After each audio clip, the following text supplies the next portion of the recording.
Et donc, dans le couple, si on met l'un à côté de l'autre les deux schémas de tout à l'heure, l'idée c'est la femme a l'énergie qui descend par l'inspiration, qui descend par les chakras supérieurs, qui passe par le chakra du cœur et qui descend vers le bas.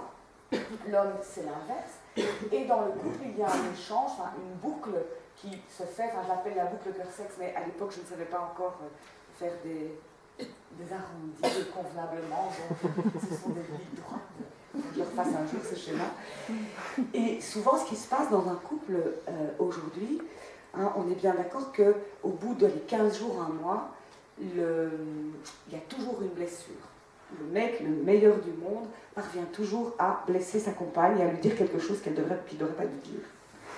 Et la femme, comme elle est porteuse à la base d'une blessure au niveau du chakra du cœur, étant donné donc deux choses, au niveau collectif, il y a la répression du féminin, le fait que le féminin n'a jamais été valorisé jusqu'à aujourd'hui, et bien souvent dans les familles, les pères étaient peu présents, donc les filles en ont gardé une sensation d'abandon. Donc ce chakra-là est très sensible chez la femme, et quand elle est blessée au niveau du cœur, elle coupe la circulation d'énergie, elle n'a plus accès à son désir. Quand l'homme a fait quelque chose, dit quelque chose qu'il n'aurait pas dû, d'abord fais-toi pardonner, parce que moi, c'est pas possible d'aller plus loin si tu n'as pas trouvé les mots qu'il fallait pour réparer la blessure. Donc la femme se coupe de son désir, et du coup, l'homme, lui, comme il a son énergie qui va dans l'autre sens, qui passe d'abord par le chakra de la sexualité pour aller ensuite au chakra du cœur, et comme l'homme, il est porteur aussi d'une blessure collective, puisqu'on a, depuis des siècles, condamné l'énergie sexuelle comme étant quelque chose de mal, quelque chose de bestial, quelque chose qui est condamnable, et pour peu qu'il ait été élevé par une femme qui avait des problèmes avec ça, ou qui n'aimait pas trop ça, le nombre de petits garçons qui entendent encore aujourd'hui « arrête de tripoter, c'est dégoûtant », je l'ai entendu il n'y a pas longtemps, d'une femme de notre génération. Eh bien, dès que l'homme se sent repoussé au niveau de la sexualité, lui, il ne sait pas faire monter l'énergie au niveau du cœur. Donc, pour comprendre qu'est-ce que j'ai fait, qu'est-ce que je dois dire, comment je vais me faire pardonner de cette horrible blessure que je lui ai assénée aujourd'hui, il n'a plus accès à rien du tout qui soit authentique, il n'a plus accès qu'à son mental, et le mental, pour comprendre ce qu'une femme a envie d'entendre quand elle est blessée, ça ne marche pas du tout. C'est bien pour choisir une machine à laver, une voiture, etc., mais pour comprendre ce qu'une femme a besoin de ressentir, ça ne marche pas. Et donc la boucle cœur-sexe ne tourne plus, et très rapidement, donc au bout il y a aussi un fameux dicton qui disait si un couple mettait une pièce d'1 € dans une tirelire à chaque fois qu'ils font l'amour la première année, après, s'ils enlèvent une pièce à chaque fois qu'ils font l'amour, ils n'arrivent plus jamais à lever la tirelire. Voilà l'explication. Les blessures que la femme reçoit de la part de son partenaire et qui sont inévitables, la coupe de sa sexualité, du coup, elle ne sait pas répondre au désir de l'homme qui, du coup, n'a plus accès à son cœur.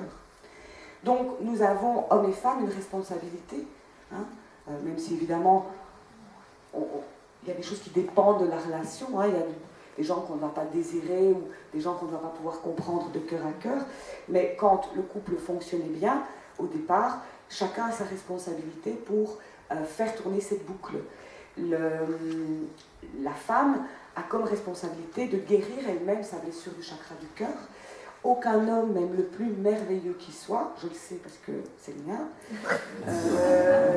ne peut ne pas blesser un jour ou l'autre, parce que nous avons cette sensibilité de nous sentir inférieurs, et nous avons toujours des doutes sur notre valeur, nous avons toujours des doutes sur notre valeur physique, notre valeur intellectuelle. Donc, à un moment ou à un autre, un homme, même le plus merveilleux, va aller toucher cette blessure-là.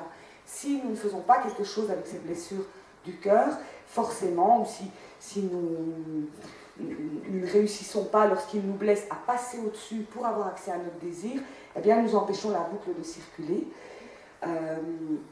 D'ailleurs, il me rappelait tout à l'heure, j'ai téléphoné avant de venir, et je ne sais plus pourquoi, oui, c'était son anniversaire il y a quelques jours, et il me rappelait la toute première fois où nous étions partis en vacances ensemble, et c'était justement pour mon anniversaire, et puis il avait confondu les dates, Et donc le jour de mon anniversaire, rien ne se passe.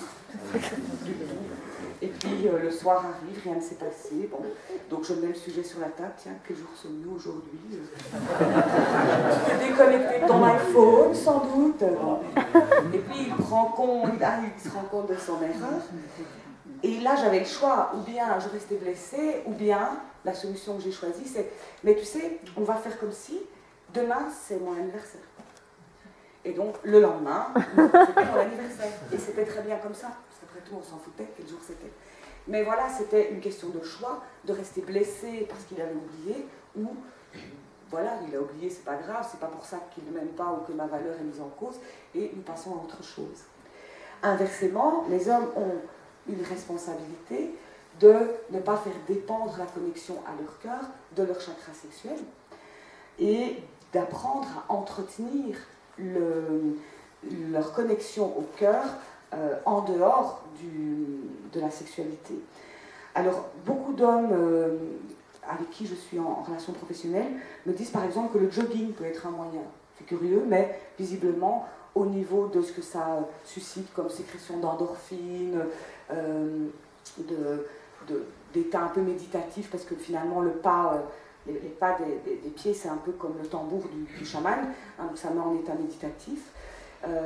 Donc beaucoup d'hommes ont accès comme ça à leurs émotions à l'aide du jogging.